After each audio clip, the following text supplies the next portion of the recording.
This is Talk Business and Politics with Roby Brock. Welcome to today's edition of Talk Business and Politics Daily. I'm Roby Brock. We're glad to have you with us. Arkansas is on the precipice of reinstating state executions after more than a decade of them being tied up in legal proceedings and struggles to find the drugs to carry out lethal injection. Former Governor Jim Tucker is one of 3 living governors who has carried out the death penalty. He offered his thoughts on what the process is like from the perspective of the person who has final say-so over the matter.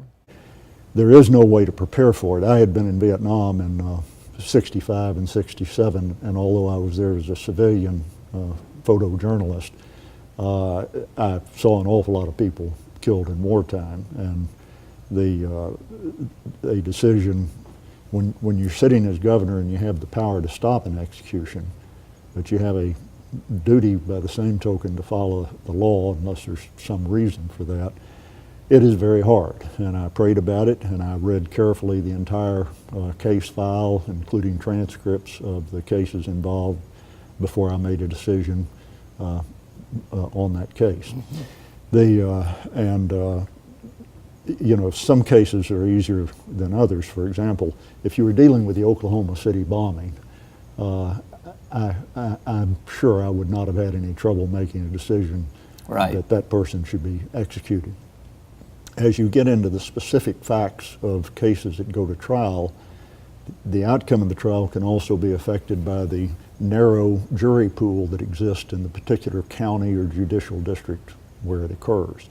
And so you have to take that into consideration. There might be racial issues in it. But the cases that I dealt with when I was prosecutor all involved difficult circumstances, but they all involved murders of a police officer in the course of doing his duties. So that was a factor that I weighed heavily. You know, there's just no easy way to do it. Is it the toughest decision you ever had to make as governor, or the execution carry out? Yeah, I tried to excuse myself from the responsibility for it, but the fact remains that a governor who allows an execution to go forward has allowed that person to die. And that person very well may have deserved to die. The sentence that was given is under our laws, and you do want to be sure that the sentence is carried out in a way that complies with the United States Constitution, that does not deprive the citizen of their equal rights under the law, and is not cruel and unusual punishment. Much of the debate right now is over how that execution should occur. And goodness, we have assisted suicide in some states in the country today that seem to be able to put people to death on purpose with their consent. And so I'm not sure I understand why the medicinal death that is used in Arkansas is that difficult, but the subject matter is one that citizens should be concerned with. They ought to weigh. I happen to be a Christian, and so I certainly think about it in that context, and it's hard. That's former Governor Jim Tucker. You can catch his full and thoughtful interview on the subject of the death penalty on our website at talkbusiness.net. A quick break, we turn our attention to Austin, Texas. Zack Hill with CJRW has recently returned from the big South by Southwest annual pilgrimage. We'll talk technology right after this. Arkansas Electric Cooperative Corporation provides electric energy across 2/3 of Arkansas. This is an exciting time in our energy history, with incredible progress being made in renewable energy and storage technologies. As our energy portfolio continues to diversify, we'll maintain an all-the-above strategy to provide reliable and affordable electricity. Ever since the first light bulbs were placed in our members' homes, the electric cooperatives have been the solutions provider for our members, and we want to continue that well into the future. Each day, the promise of our nation begins again. Arkansas and America, moving forward. I help make that promise a reality. It's not for everyone, but people everywhere depend on us. I love you too. Trucking delivers, or everything stops. And that's what drives me. I did. And welcome back. Joining me now is Zack Hill. He is the Vice President at CJRW. He handles, you're the Director of Digital for CJRW. Yes, sir. So all these titles here. I got to keep up with everything in the digital age here. You were recently returned from South by Southwest, the big tech and music conference in Austin, Texas. What did you learn this year that you didn't know already? Well, I mean, I think it's themes that people knew, but I don't think people understood how rapidly things are coming at us.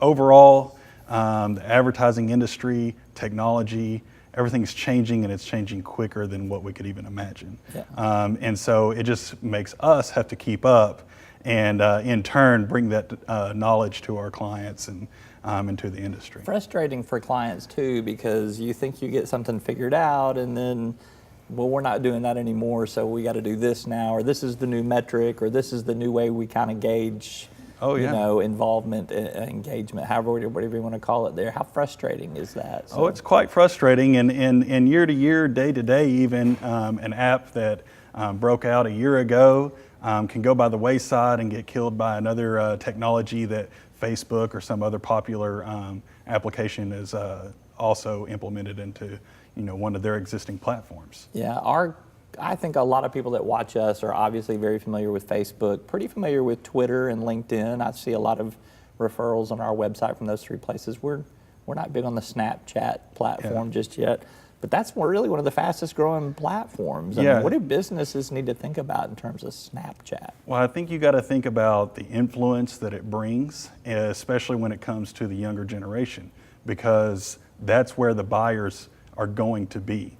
So if you look at what Facebook was years ago, everybody thought, oh, I wouldn't ever be on Facebook, or I won't ever be on Twitter. Well, now the fastest growing demographics are all the older demographics on those platforms. So you look at Snapchat and take a look at the demographics on it, and it's going to start to skew older as people age, obviously, and that's where the buying power is going to come from. So Chevrolet, Toyota, all these people are starting to invest in Snapchat because they know whenever those people become 16, 17, 18, they're the ones that's going to be making decisions on what car they buy and where they purchase it. I've got a 14-year-old who's on Snapchat right now. What's my 9-year-old going to be on when she's old enough to start doing all this social engagement? Yeah, there's a few apps that are very popular from that age group. Musical.ly it would be one that's kind of making some waves. But yeah, like I said, it's day to day. Something can come along because as these apps skew older, there's always going to be that next app that's going to step in and kind of cater to the younger generation. So she hasn't even really discovered what it's going to be yet. Yeah, We're going to keep it that way till she's about 21, I think.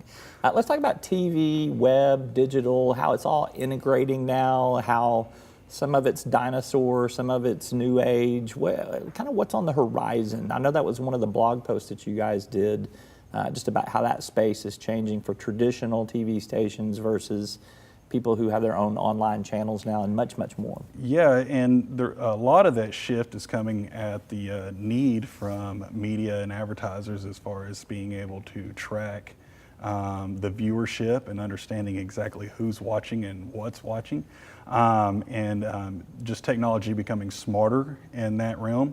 But there's also a big shift in how people are able to measure the effectiveness.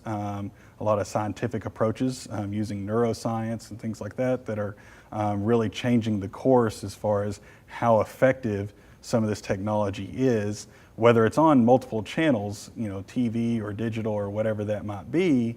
A consistent message, of course, is always important, but catering to each of those platforms is going to be key. Does something go away, or does it just become much more stratified? And an analogy that I'll use, and I've used this a lot, is a banking analogy. We provide news to our readers, listeners, viewers, however they kind of want it. Do you want it in an email? Do you want to read it on the website? Do you want to get a push notification? Do you want to follow us on Twitter, Facebook? Do you want to watch a TV show, radio show? How do you want to get your business and political news? Is it just going to be more of that and everything kind of maybe falls down to a certain floor? Or do you think something eventually TV, for instance, does it go away eventually? Well, I don't think TV is ever going to go away, but it will find better ways of having effectiveness. It's going to, at a certain point, and you see it today, you know, television used to be just that set in your home, but now people watch television on the go while they're working out, at work, on their laptop or whatever. I don't do that, but people do. And that's what the new realm of television is becoming. So I think it doesn't go away. It just has to adapt to the user or the reader. And just like in your example there, you're having to adapt to how people want to consume that media. All right. Last question for you. You saw some big names while you were there. Mark Cuban was on the stage there. Guy Kawasaki, one of the legends of tech, was there. Were those the two biggest names you saw? Did you see someone else that you were like, I can't believe I got to see or hear talk or run into this person? Well, there's always big names. Even, you know, Joe Biden, former vice president, was there.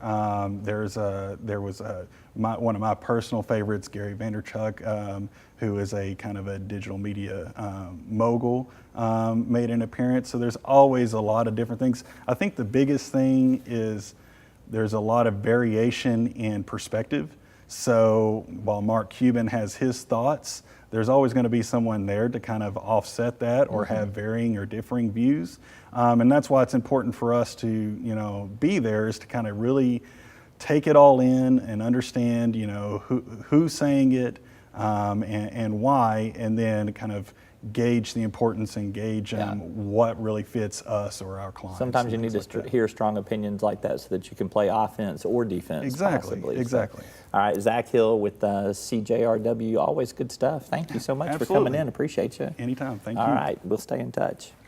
That is all for today's Talk Business and Politics Daily. Thanks for watching. We'll see you next time.